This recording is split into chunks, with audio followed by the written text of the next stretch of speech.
Salam saudara, suatu pagi ada seorang nenek yang sangat bersuka cita karena ada pelanggan yang membeli di tempat dia berjualan. Nenek tersebut berjualan di pasar pagi dan mendapatkan pelanggan yang membeli dengan cukup banyak. Bahkan dia sempat mengembalikan uang karena uangnya cukup besar bagi nenek itu. Tapi ketika matahari mulai menyingsing, nenek tersebut tidak lagi bersuka cita. Mengapa? Karena dia mendapati ternyata uang yang dipakai oleh pelanggannya untuk berbelanja adalah uang palsu. Mungkin kita berpikir kenapa pelanggan itu tega sekali menipu seorang nenek tua yang berdagang di pagi hari, bahkan dia masih menerima uang kembalian dan juga menerima dagangan yang dia beli dengan uang palsu itu. Saya teringat dengan firman Tuhan dalam Roma pasal 12 ayat yang pertama. Saudara-saudaraku, demi kemurahan Allah aku menasihatkan kamu, supaya engkau mempersembahkan tubuhmu sebagai persembahan yang kudus, hidup, dan berkenan kepada Allah. Itulah ibadahmu yang sejati. Kita akan berbicara tentang persembahan yang berkenan kepada Allah. Berkenan dalam bahasa Inggris adalah acceptable. Acceptable artinya dapat diterima. Saudara, apa hubungannya dengan penjual di pasar pagi tadi? Uang yang dipakai oleh pembeli tadi tidak bisa diterima karena uangnya palsu. Seringkali persembahan kita kepada Allah adalah persembahan yang tidak acceptable bagi Tuhan. Nyanyian pujian kita, doa syafaat kita, bahkan tutur kata dan perilaku kita seringkali tidak acceptable, tidak berkenan di hadapan Tuhan.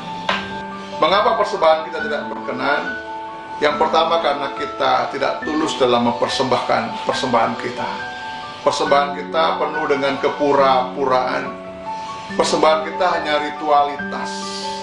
Kita hanya melakukan segala sesuatu karena ritual, bukan dengan ketulusan hati. Kemudian yang terakhir, persembahan kita tidak tujukan kepada Allah, tetapi kita tujukan kepada diri sendiri, supaya dengan kita mempersembahkan persembahan itu kita mendapatkan pujian dari manusia. Oleh karena itu persembahan kita tidak acceptable.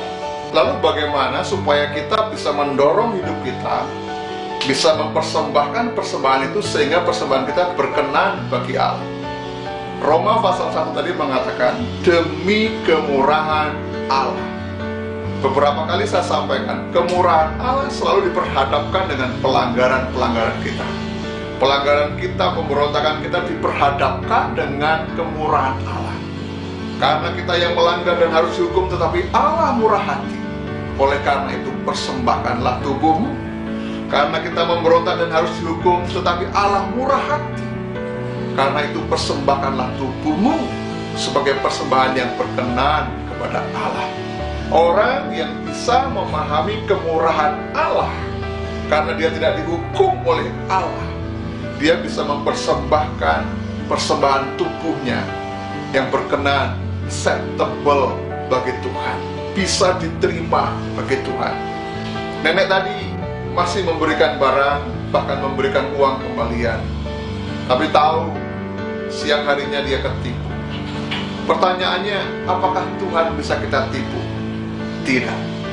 Sekalipun kita memberikan persembahan kita, persembahan yang tidak acceptable, persembahan yang mungkin palsu, Allah tetap memberkati saudara, dan Allah tetap memberikan kepada saudara penyertaannya.